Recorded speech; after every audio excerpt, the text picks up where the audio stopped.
Hello, jeweler, and welcome to the first module in Success Psychology. Now, this first section that we're going to go through is called Success Psychology, and maybe you're wondering why something like this has to be in a marketing course. You came in here wanting to learn about Facebook ads and how to shoot nice photos and videos of your jewelry. You want the nitty-gritty strategy for social media marketing, and we're going to get into all of that. The trainings that we have in this course on Facebook ads and Google ads and organic marketing are the best of their kind that I've ever found. And we'll teach you simple, proven methods that are truly fantastic when it comes to getting results in a way that doesn't drag on your time. We focus big on results, wanting to get you the most bang for your buck in the shortest time frame possible.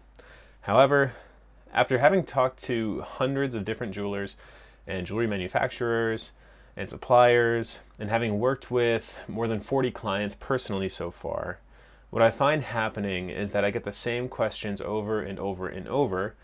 And beyond that, there are some assumptions when it comes to being successful in marketing that we need to discuss if you want this to work for you. To be completely blunt, those who are successful in business are not the same kind of people as those who are not. They think different, they prioritize things differently, they work differently. It's honestly night and day, the difference between a jeweler who has control over his or her life and one who is struggling to figure out what's going on, what their next move should be, and how to hit their goals. So this section is geared towards setting a shift in the psychology that I've had to undergo in my own life, and that our family business had to undergo, and it's the difference in mindset between truly successful people and those who are stressed out all the time and feel like they can't get a grasp of what's going on around them. So, after having spent hundreds of thousands on marketing, currently being the chief creative officer for a social media company, and now being friends with multiple 7- and 8-figure individuals, I want to help you prepare yourself for the quickest way to success that I've seen work over and over again in multiple people's lives. There's going to be an entire section coming up on how to think correctly, how to train your mind to be a challenge-eating, success-eating machine. And it's a training that made a tremendous change in my own life, which you'll hear about later, which will also help you break past every obstacle that's ever been in your way. But in order for that to make sense, you need to know what kind of a course you're getting into. After watching hundreds of individuals, including myself, go from broke to completely in control of my time and my income, I can tell you that most of society has a lot of stuff wrong. We normally look to masses of people and seek answers from them, believing that if the majority of people think something, that it must be true.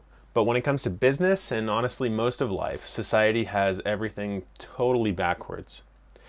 One of the main things that I see is an obsession with a misunderstanding between tactics and foundations. Tactics are specific actions or just-in-time advice for solving a very small problem. The latest app, the latest strategy, the newest piece of equipment, stuff like that. And there's nothing wrong with these things. Each one may help you, but normally the tactics only improve marginally. People ask, what's the perfect kind of camera? Or how many times should I post? Or what's the best website editor? When these are all tactics, not fundamentals or foundations. Foundations are underlying principles that do not change no matter where you live, no matter what you sell, who you sell to. Foundations can change your life, while tactics can only create minor improvements. The problem is not in seeking advice for tactics, but in believing that you can skip over foundations and fundamentals and still see the tactics do anything for you. It doesn't work that way. You shouldn't be worried about the best vacuum for your house if your house doesn't even have a foundation built yet. Imagine that. You have a vacuum, but no house. What good is that going to do? Let's get that foundation built. Then we can worry about the specifics. Let's first build a solid house on a firm foundation, then you can worry about which vacuum to buy. What that means is that while you go through this program, I want you to think long term, not short term. I want you to ultimately think foundationally, not tactically. It's very easy to get sucked into tactics, but you need to stay clear-minded. Tactics is Shopify versus Squarespace. Foundations is what kind of a life do I want? Tactics is should we do discounts around the holidays? While foundations is are we building a system that takes up less of our time and makes us more money? Tactics is 5 Facebook posts to increase likes to your page. Foundations is my business purposeful? Tactics is done for you trunk show flyers. Foundations is how autonomous do I feel in my life? So foundation 1, the secret to sales.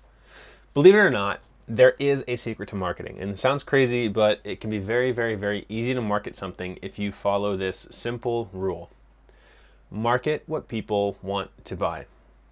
You can learn all the tactics to do Facebook ads and Google ads and get TikTok influencers and promote your products, and it will all come to nothing if you don't sell something that anyone wants to buy. This is probably one of the biggest mistakes that people make. They say, Robbie, I don't want to be like every other jeweler. I want to make my jewelry my way. Now, how do I sell more of it? This person is asking the wrong question. The real question should be, why do people buy anything? If a jeweler or an artist thinks they can create whatever they want and that there's something wrong with everyone because no one wants to buy their jewelry, then that jeweler is living in a fantasy and needs to wake up. One of the biggest mistakes when it comes to marketing is believing that we can create a demand for something. If we just make something new, then people will want to buy it automatically because it's new. But that's not how it works. That's how companies fail.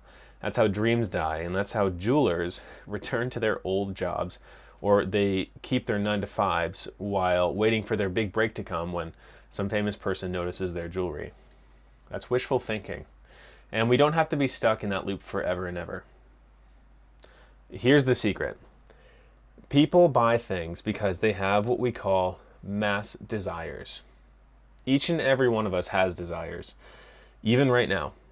When you get enough of those dreams, desires, hopes, and fears together in one large group of people, that's called a mass desire.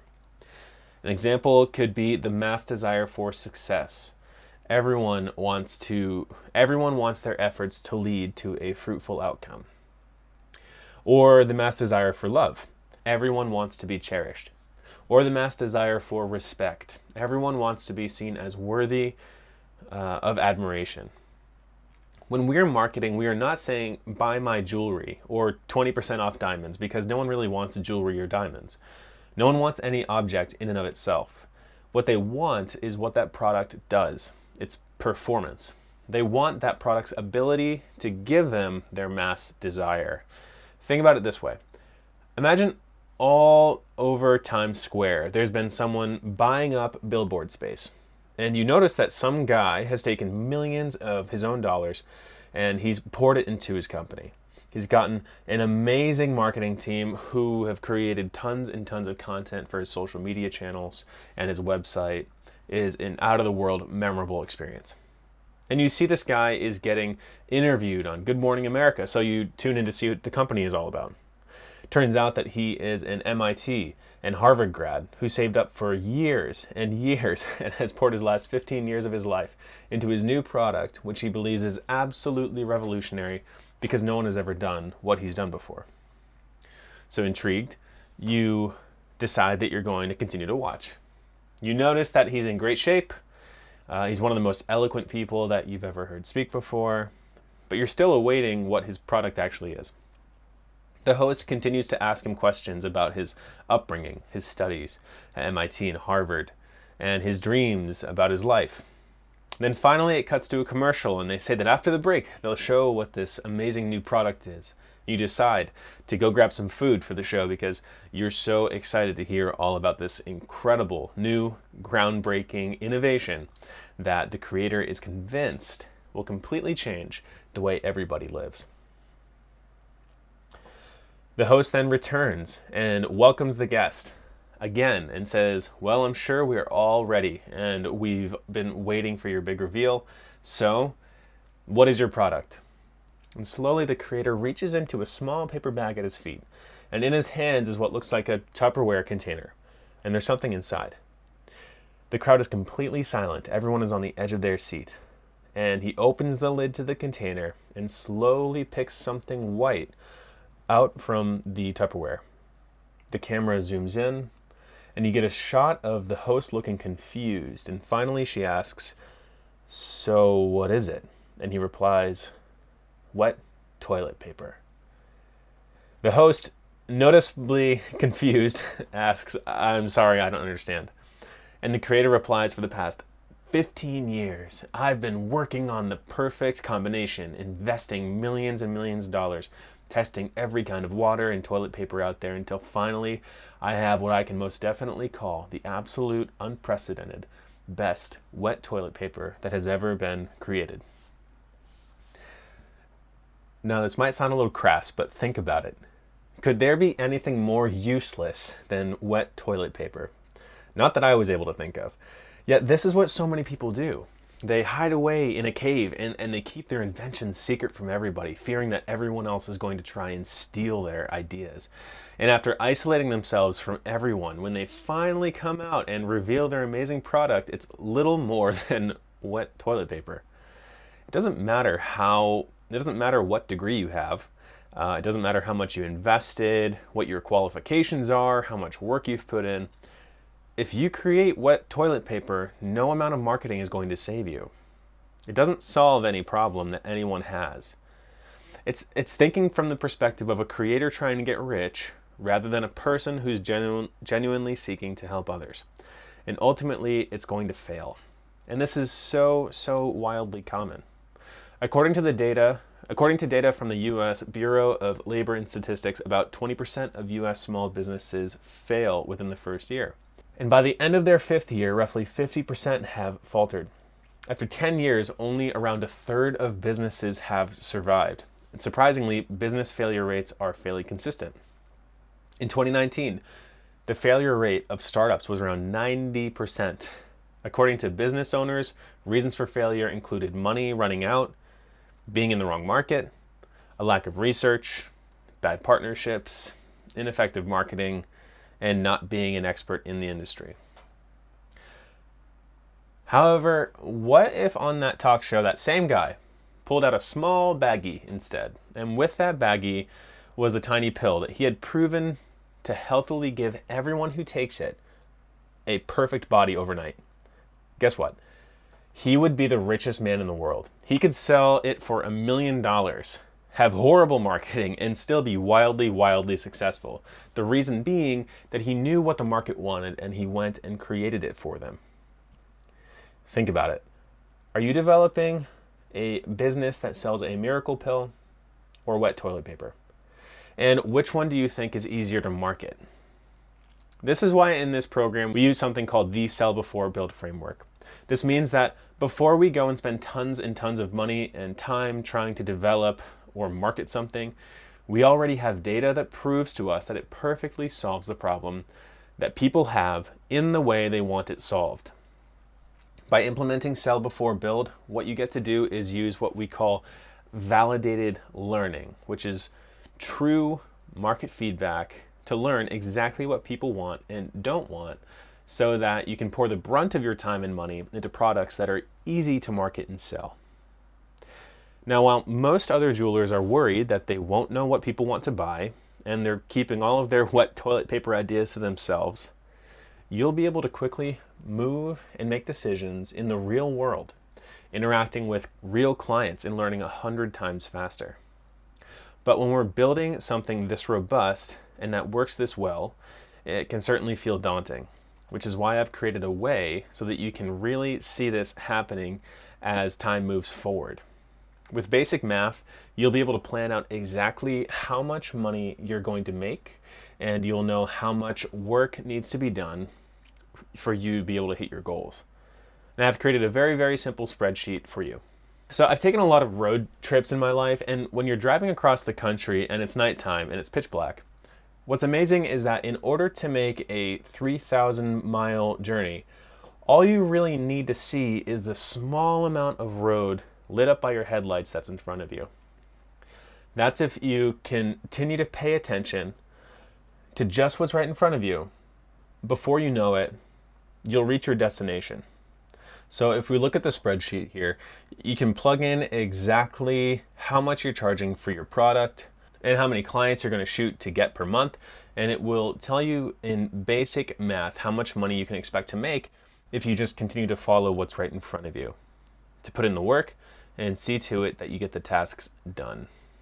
So here we have month 1, month 2, month 3, 4, 5, all the way up to month 12. So this is a full year.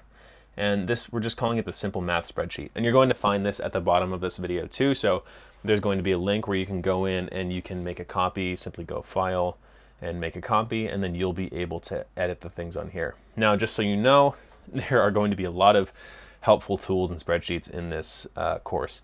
And so what I want you to know is that in order to use most of them, we're going to have white and gray tiles. The white ones are the ones that you can change. So like, for example, here you can simply click here, and then you can change the price from 2,500 to, let's say 3,500. Press enter.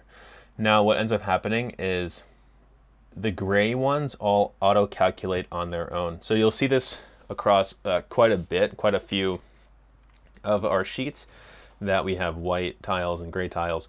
So these ones are all auto calculating, and these ones are the ones that you actually do stuff with. So here's how this one works. It's really, really simple, and it just gives you a brief overview of how you can expect to make money based on your price and based on the scale of what it is you're going to sell. So let's look at the average price.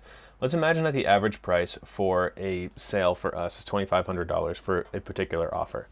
So if it's engagement rings, for example, I know that normally it's higher than this as an average price, but we'll just say it's $2,500, right? Now let's say that our monthly revenue target is $10,000. So every single month we want to make $10,000, right? In order to make $10,000 every month, how many sales do we need? Well, this tells us, because it does the math of these two things together, that we need 4 sales per month. So how many new prospects do we need? Now, this is just based on averages for the entire jewelry industry, in e-commerce, as well as walk-ins, as well as appointments. So for your particular store, it might be different than this. In fact, it's probably going to be different than this. But this is a big average. So how many new prospects do you need if you want to make $10,000 a month at an average price point of $2,500?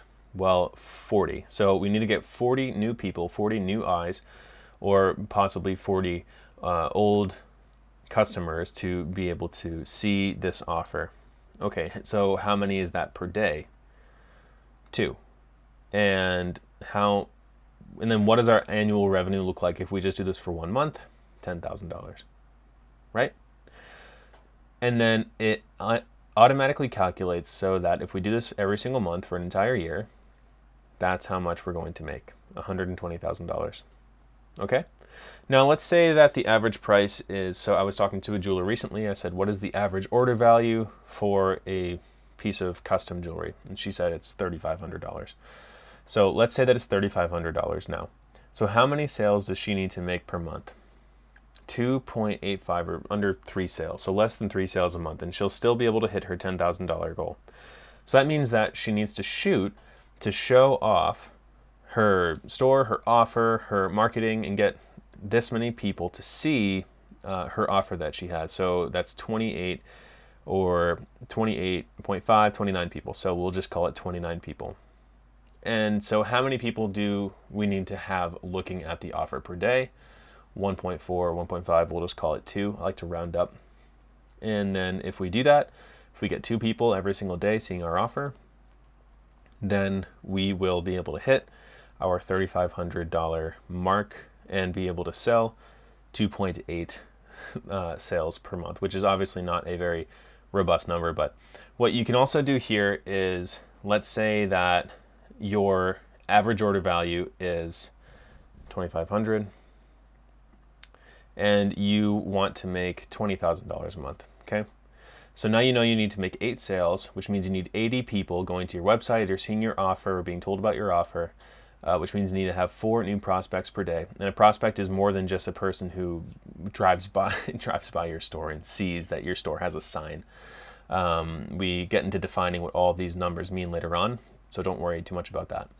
But if you get 8 sales a month at $2,500, then you'll have $20,000. So you can see exactly how this just breaks down everything. So you're able to decide, okay, how much do I want to make on a monthly basis? Do you want $20,000, $30,000? Do you want $70,000 like some of my clients are doing, $80,000, $90,000? Then you can simply plug that into here and it will tell you at your product's price point how many sales you need per month, how many people we need to be looking as far as marketing is concerned, which means how many per day, and then what you can expect to make. And then if you change all of these values in the monthly revenue target, it will also auto-calculate so that you can tell just how much you're going to make on a yearly basis. So if you just do this for 1 month at $90,000, and then you do this one at $10,000 and the rest of them at $10,000, you'll make $200,000. So this is good if you have one-off products, but let's imagine that, because I do end up working with a lot of jewelers that have different business models. And so some business models are not one-off sales. Maybe your clients are actually jewelers themselves too. And so you're a jewelry manufacturer and you want to have a recurring business model. You want to have like a subscription sort of thing happening. So I have this here too, and this is a recurring revenue business metrics. And so this helps you to understand how many clients you need per month at a particular price point, and it will show you exactly how much you're going to make as it adds up and compound interest starts to happen. And we'll talk about exactly what those words mean later. But so here we have our starting revenue, which is how much money we have. It's how much we're taking in on a monthly basis, okay? So here we have how much we want for all of our clients to give us at the end of 1 month, and then this is what we're going to have after 1 month. This is how much we can expect to make per month after we have just one of these clients. And this is working on a $1,500 average. So if we have something that is sold for $1,500 a month, and that's the contract that we have with our clients, then this is how much we can expect to make, or this is how many clients we need every single month. So if we want to make $3,000, if we want to increase our monthly revenue by $3,000 every single month, so we start at 3,000, then you have 6,000, then 9,000, 12,000, 15,000, and it just continues to increase. Then after the first month, we'll have a revenue of $3,000 per month. And in order for that to work, we would need to have 2 clients at $1,500, which means that we would need to have 8 appointments. So the reason I'm talking about appointments here is, and we're going to get into appointments later on, and how it is that we run appointments and why appointments are so useful and how we market appointments as well. But the reason that we do appointments is that normally larger revenue targets like this are much, much easier on a appointment sales funnel. So I'll teach you how to run an appointment sales funnel. Don't worry about that.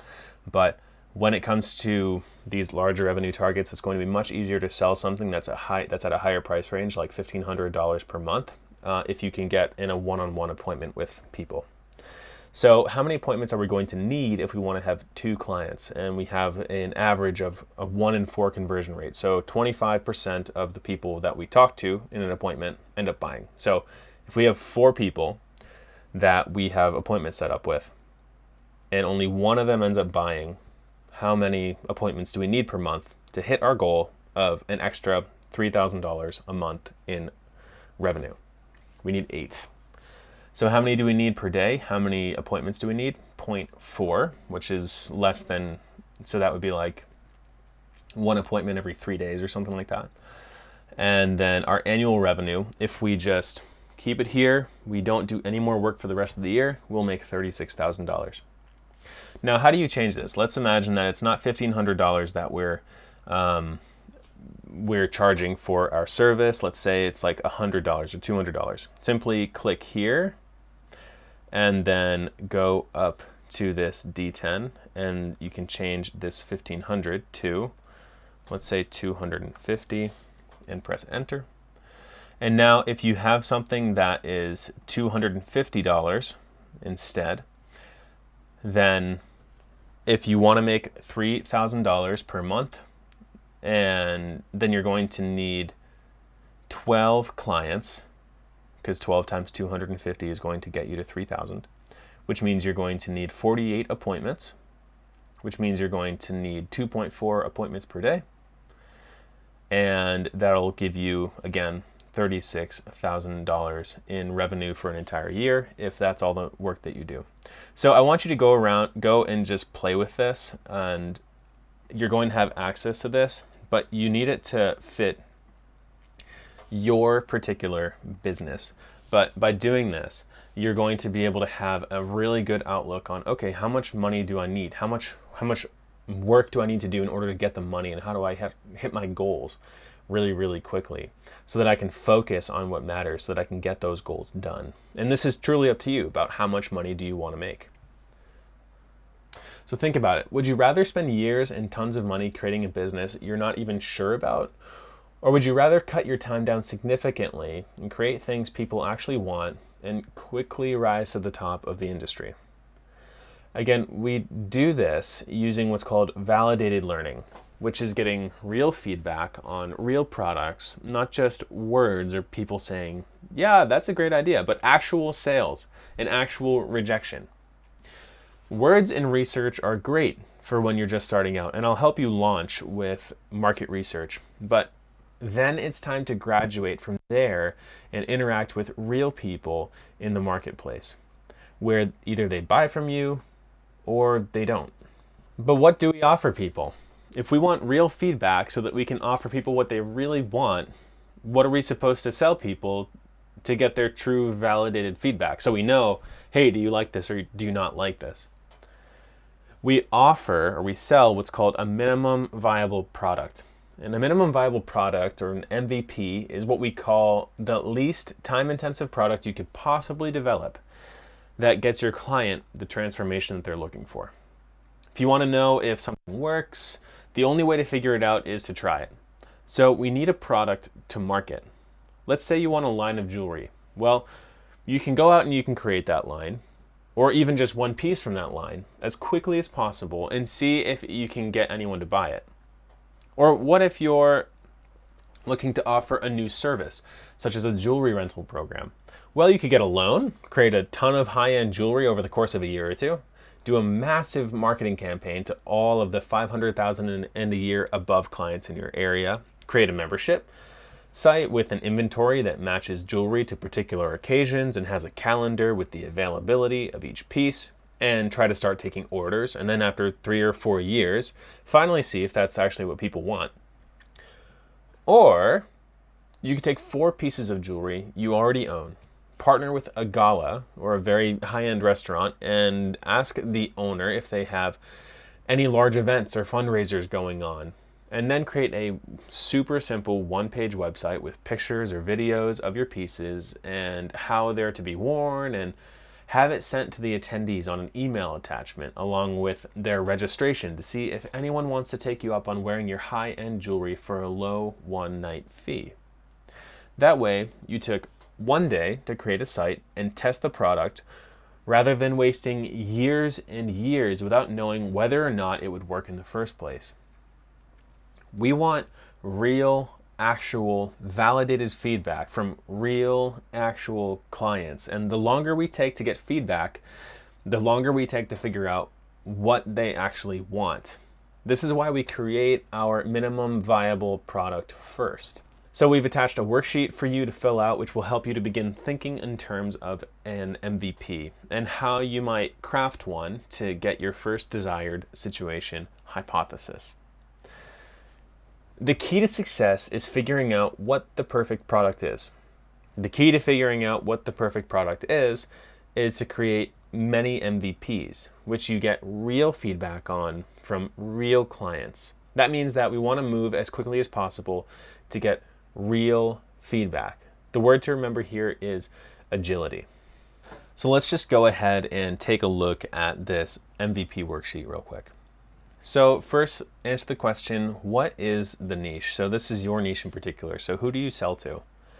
And we're going to get into much finer detail about how you choose a niche and also what their everything about them is going to be. But this is just a very high level view to help you understand kind of how an MVP works. So what's the niche? Who do you sell to? Now, what's their current situation? So what is their life like? Where do they go to eat? How much money do they make? What kind of jobs do they have? What's their age range? Get all that. Included in here, what kind of problems do they have? And what is it that they're struggling with? What is it that keeps them up at night? Number 3, what is their desired situation? So what is a person's desired situation means where do they want to be? What transformation do they want in their lives? Remember, this is having to do with their mass desire. So if it's about success or love or they want excitement in their life, what is it that they want? What is their desired situation? How do they want to see themselves? And you can write that down. And it doesn't have to do with your jewelry at all yet.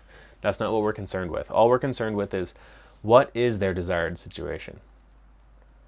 Now, number 4, what is it costing them to stay where they are? We'll get into this later about why this is such an important question, but can you answer this question? What is it costing this person to stay where they are, to be in this current situation? Number 5, what would it be worth to them to get to their desired situation? So how much would they be willing to pay in terms of money, time? What would they give to get their desired situation? You know, if their desired situation is a happy relationship, I know a lot of people that would give a lot of money and a lot of time to just be in a happy relationship. If their desired situation is a beach body, there are a lot of people who would give a lot of money to get a beach body. What is their desired situation? What is it that they want? And what would they be willing to give to get there? Number 6 is, what are most niche participants doing to try to bridge to their desired situation? How well is it working? So the people that are in your niche, the people that either they're jewelers or they're just common consumers, what is it that they're doing to try and get the desired situation that you're going to be offering to them? So if it's people looking for a beach body, for example, what are they doing right now? Well, they're going to the gym and they're trying to work out really hard, but they don't really know what they're doing. Or what is it that most people are doing in your niche? If your niche is jewelers and you're offering complex stone setting, well, most of them are really struggling to understand how to do complex stone setting. They have to give it to somebody else. They end up shipping it really, really far away. It ends up taking a ton of time. They don't like it very much because they don't themselves understand how to do complex stone setting. So what is it that the people in your niche are doing in order to try and fix the problem for themselves? And then how is that working for them? Number 7, what are most niche service providers offering participants to bridge to their desired situation? So what are other people that are like you?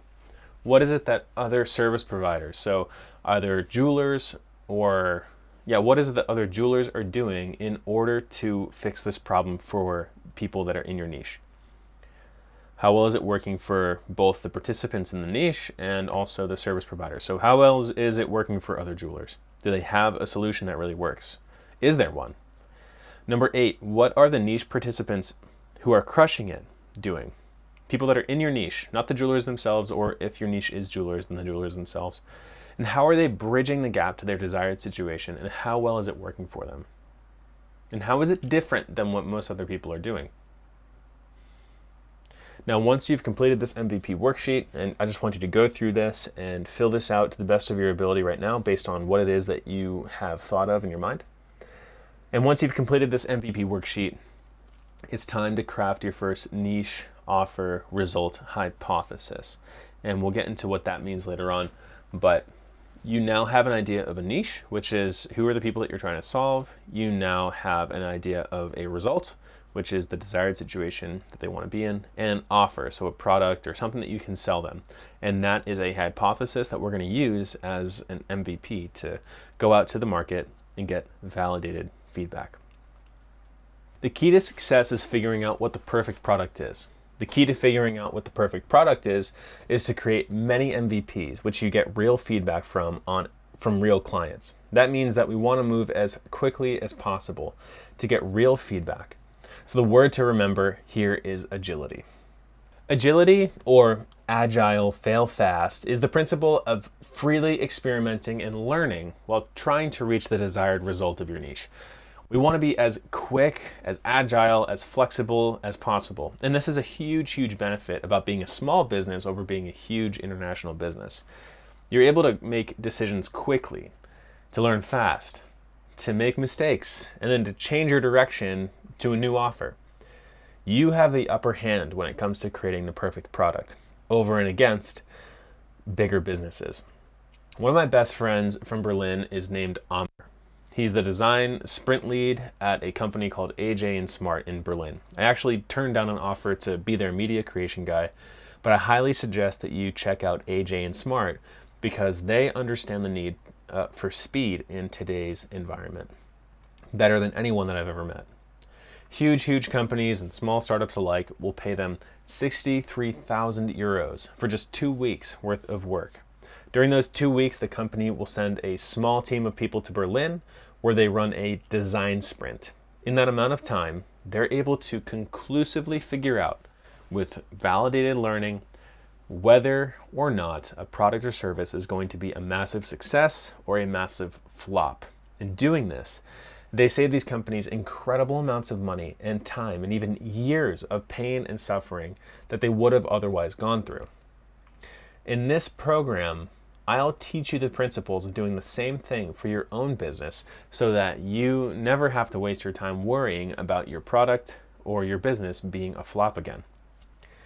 We start by creating an MVP for your business, by first establishing the basics of marketing and outreach, and then we take it to the market with our minimum viable audience, or MVA. This is not the entire world, but rather a small subsection of people that perfectly match our target audience or our ideal client. Normally, we do this with organic, non-paid advertising strategies. As in the example above, we contacted a restaurant or a gala owner. By testing our MVP on an MVA, small audience, we can conclusively say that what we tried did or did not work, and because of the small size of the group that we had, we normally have the ability to interact with them and learn what they liked and didn't like. Then, when we learn something, we take our past attempt, we reiterate, create something new, and go again. We do this as many times as we need to before we hit that perfect combination where we perfectly match the mass desire of our target audience, and then we scale to the moon. And in this program, you'll learn to move with agility and do everything you can to get your first F. I want to tell you a story. When I was younger, I was overweight and I was massively awkward. To be honest, I was a pretty weird kid. I didn't really know it, but looking back, I know that if I met the younger version of myself now, I would feel sorry for him. I was a fat kid who wanted people to like me, but friend after friend just didn't want anything to do with me. I remember when I was 9, we were lining up to go outside for recess, and as a kid, getting in line first was something you always wanted to do. And there was this other kid in my class who was the athletic kid, the cool kid. Everyone liked him, and to be honest, I was pretty jealous of him. I wished that I were like him. And this one time, I have this memory burned into my head that we were lining up to go out the door for recess, and I somehow managed to beat this kid to the line. I made it there before he did, and I felt super cool for it. And I turned around and excited, I said, "I got here first." And the words that came out of his mouth next haven't left me since then. "Yeah, well, at least I'm not fat." That hurt. I knew I was fat, but knowing that other kids, especially the cool kids, thought that I was fat, that didn't feel good. I always struggled to make friends, and as I got older and moved to different school, and I wanted to get to meet girls, I always had this fear that there was something inherently wrong with me. I didn't stand a chance. I was totally afraid that if I asked a girl out, she would reject me. Even after I lost weight and became the athletic kid and was able to make friends really easily and quickly, I still always thought that I could never ask anyone out because they know deep down that I'm not good enough. And because of that fear, I never really had a serious relationship or even began dating until late into my college years. All because I was afraid I wasn't good enough, that if I were rejected, it would only confirm what I knew to be true. Now, I'm happily married now, and I'm super satisfied with my marriage and my life, and anyone who meets me with my wife can heartily attest to that. So why am I telling you this sob story of a fat kid who couldn't get a girl? Because we're all afraid of rejection and failure. Society has taught us that to fail at something, to try something, and then to fail is wrong. We grew up in schools that when you make a mistake, they fail you. You don't get another chance. They separate you from the others, and you're not allowed to try something, or you make a mistake, get back up and try again. You learn that each and every action has a massive consequence, and that if you make a mistake, it can ruin your life. It'll go on your permanent record, or you'll be labeled a weirdo. But as I got older and saw more of the world, I realized that this was totally backwards. I mean, how can you know to do something unless you practice it and make mistakes? When it comes to real life, there's nothing that comes naturally to anybody, even walking. When we see a baby taking his first steps and then fall, we don't think, oh, what an idiot. No, we celebrate it. We love the fact that he or she's trying, and we understand that it takes thousands of failures and tries before we get into a rhythm and know what we're doing. So I began asking out girls, and some said yes, but I got rejected. A lot. And you know what I learned? A ton. Each time I got rejected, I found out that it wasn't the end of the world. I realized that no one thought I was weird. I found out that there were things about myself that I needed to change if I wanted to be with a really high caliber girl. And I learned it all through trying and failing and trying and failing. And now, not only am I with the girl of my dreams, but I'm confident that I'm a great husband because I know that I need to constantly work on myself to become better and better, and I know I'll never be done improving. So what does this have to do with marketing and success in your jewelry store? Here's the reality. When it comes to being successful, you have to thrive off of failure. I know that sounds counterintuitive, right? But if you're not failing, it means you're not trying hard enough. If you're not pushing constantly your boundaries, then you're not learning or becoming stronger. When it comes to marketing and business, you're going to fail a lot. Good. But you have to know that failure is not the end of the world. Failure is simply feedback from the market that whatever you tried didn't work. Great. Try something new. Classic story of Thomas Edison is that when he was trying new different filaments for his light bulb, he made mistakes thousands and thousands of times before he found the right filament. And you know what he said? I have not failed. I've just found 10,000 ways that won't work. The only way that you can truly fail is when you give up. Embrace failure, and you embrace reality and success. When you're able to see failure as an absolutely non-negotiable path that we all have to take on our way to being successful, you'll learn to look forward to getting your first F. You'll be able to look the world in the face and say, I was a failure and I'm better for it. In our community, we celebrate failure because it means that we're trying and making steps forward towards success and towards our goals. There is no magic pill for success. Just trying one solution after another to solve a problem better, faster, or more cost effectively than anyone else. Now, once you do get your first F, congratulations. You've learned something that doesn't work, which you didn't know before. You hypothesized about an outcome, and it turned out that your calculations were incorrect. Fantastic. Now you have a choice to make, and this is where people normally go wrong. So one of my favorite things to eat is called poke. It's basically raw fish with a lot of spices and other added ingredients. It's awesome. If you've ever had a poke bowl, then you know there are a lot of different options. I eat poke probably 2 to 3 times a week. I really love it. Most of the time, I make my own poke bowl. I take raw fish with different seasonings and spices, and I add in some rice and some other ingredients, and voila, I have a fantastic and pretty healthy meal. But that's not always how it turns out. Recently, I took some amazing salmon, and it had this delicious sesame ginger marinade, and I thought, I wonder how this would taste with a bunch of noodles and hot sauce. Now, in theory, it could have been great. But for some reason, the noodles I made and the poke I added in didn't match at all. And on top of that, the noodles heated up the raw fish to an uncomfortable temperature.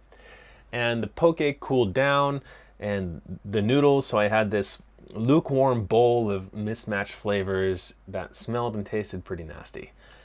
And I remember looking at the bowl and thinking, well, this sucks. And then I went on eating every last bite, complaining to myself the entire time that it tasted bad, but resolving that since I made it, I have to finish it because making something else would take too much time. This is what a lot of people do in their business. They make something or they start something thinking that it's going to go one way, and then when it doesn't, they say, well, that sucks. And then they keep on doing the same exact thing because it would be more effort to start something new and try again. Most people are eating a lukewarm fish soup that they created simply because they created it. That's madness. When you realize that you've failed and that your hypothesis was wrong, then you have two choices. You can either pivot or persevere.